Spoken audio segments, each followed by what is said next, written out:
Hi, Colin. Hi, now, Colin Sharon. is a judge here in Brisbane, and he attends our orchid meetings and judges all the orchids that our members have brought to be judged that day. I wouldn't be taking this one to be judged, but I thought Colin would have some good insight into growing an orchid of this sort.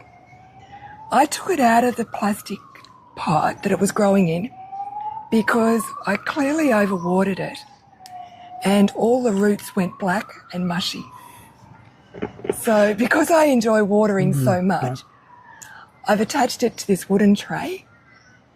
I know it gets lots of airflow, and look what the roots have done.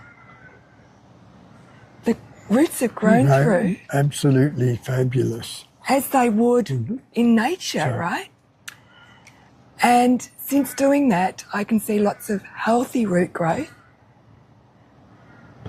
And it's looking a lot better because I thought I was going to kill it. So what do you think about me doing something like that?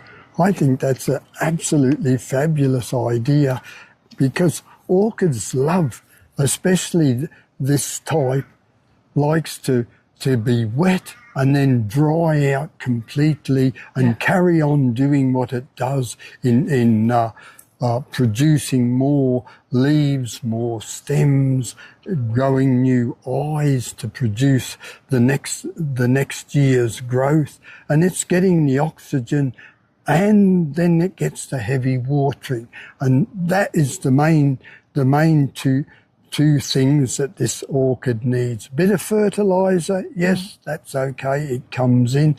We've got some Cattleya type needles here, which are probably providing some fertilizer to the plant, but it's sort of holding the humidity around the That's leaves. what I thought it would do. So I'll just show everybody. See that? It's actually just off one of those planter hanging baskets, the Koya. Right, yeah. And I pulled some off the Koya basket, and when the roots, you see how the roots have all grown in? And I was worried about them drying out too much. So I thought that if I just pop that on the top, it would, you're quite right, create some humidity around the roots and the plant and stop it from drying out too fast. Was that a good thing to do? Yeah, that's right, yes. Yeah. The other reason why I used a tray, because I discovered with these types of orchids, they grow, what's that called? It grows... The rhizome. The rhizome grows a long ways. And when I had them in a pot, I often found that they grew outside the pot.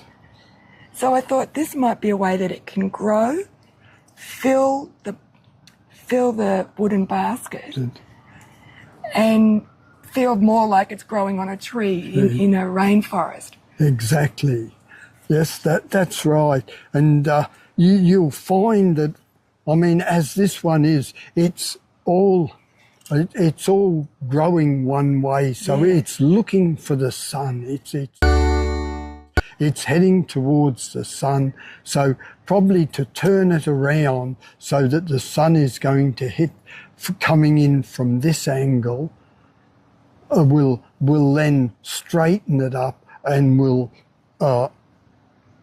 give it a much more round, upright plant. And you know, with a lot of mine, I have put the metal hanger on a swivel, and I've shown you that before. This one I didn't put a swivel on, so it wasn't able to swivel in the wind and get all round. All round. So this is what happens when it doesn't get exposed equally to sun. It goes looking like what you're saying. Yes, it'll go searching for what it wants, whether it's heat or sunshine or water, whatever. The plant is, you know, it's adapted to go searching for that. If it finds it, all well and good. If it doesn't and you keep ignoring it, then you will get some problems occurring with it. But Cattleyas are the type of plant that are quite forgiving, providing you don't overwater them. But of course, if you have it in the basket of this way where there's actually no bark, how can you overwater it? Because it's not so much the water you put on it, it's the water that stays within the bark. And if you're using perlite or whatever else, then that will hang on to the water, give it a sort of a soggy type mess, and then the orchid, lack of oxygen, bang, that's it, you've lost another orchid. And the best part with putting it on a tray like this, very soon in the next year or two, that plant is going to be too big for this type of basket. So what do?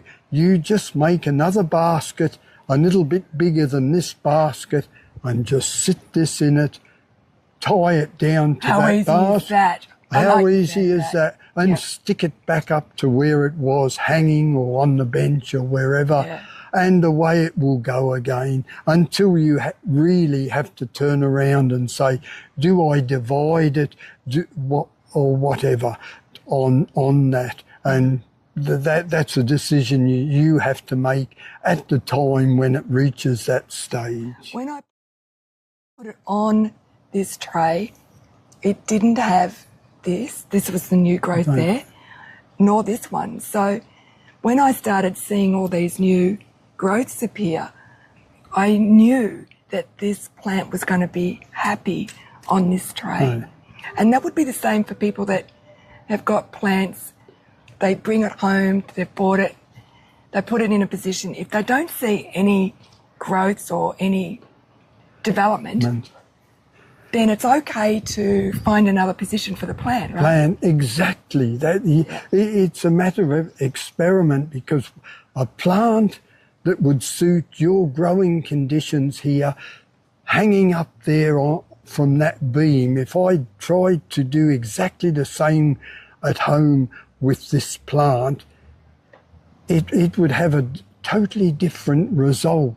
So you've got to move it into the shade house or wherever you're going to keep it, monitor it to see where it's going, and if it's just sitting there looking pretty, not putting out any new growths, in fact you may end up getting leaves coming like this one that has a little bit of crinkly sort of look about it, indicating that, hey, you know, maybe it's being overwatered, underwatered, or it's getting too much sun around it.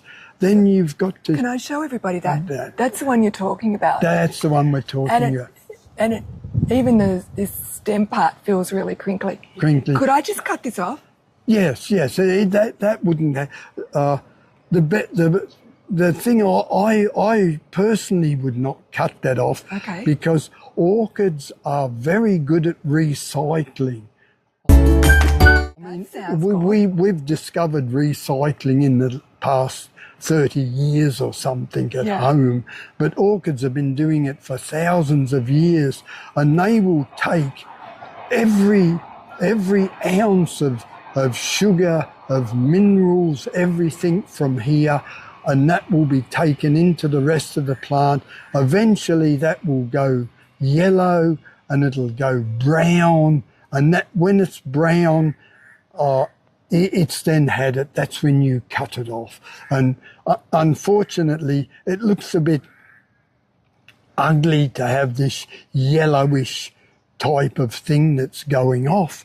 But the plant is doing what it's always done, and it's taking the goodness from there back into the rest of the plant. And in nature, that's exactly what's going to happen. Nobody's going around snipping off the bits that they don't like. No, that's right. Yeah, that's a great tip. So don't panic if that's happening to one of yours in your garden. It's normal. It's recycling. It's recycling. And that... Well, there you have it. Some great tips from Colin. Thank you so much for joining us today. You're welcome. And hopefully you've learnt a thing or two. See you next time.